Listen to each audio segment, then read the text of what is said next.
Və İbn Seym rahimehullah buyurur ki, əgər cəmaət namazda səhvlərinə diqqət etməsə, düzəltməsə günah daşıyır.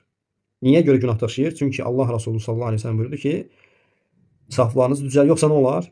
Allah qəlblərinizi bir-birinizə çevirir. Buna görə deyirlər ki, kim düzəltməsə günah daşıyır.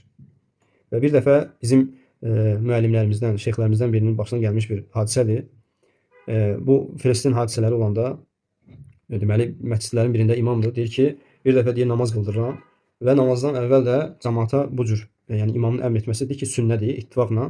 Və çöndüm arxaya, dedim ki, saflarınızı düzəldin. Savvu sufufakum fe inne tesviyetü's saffi min tamamis salah. Bu cür hədislərdən istifadə edirəm. Və gördüm ki, düz arxamda dayanan dayılardan birisi mən nə qədər desəm də saflarını düzəltmir. Subhanallah. Qalıb eləcə. Deyirəm ki, əmi, Allah sənə rəhm eləsin, safını düzəlt. Bir dəfə, iki dəfə dedim, gördüm ki, reaksiya vermədi. Və sonra mənə qayıtdı ki, Allah sənə hidayət versin deyir. Fələstin əldən gedir. Qazza məsələsi belə, sən deyir safı düzəltməkdən danışırsan. Subhanallah.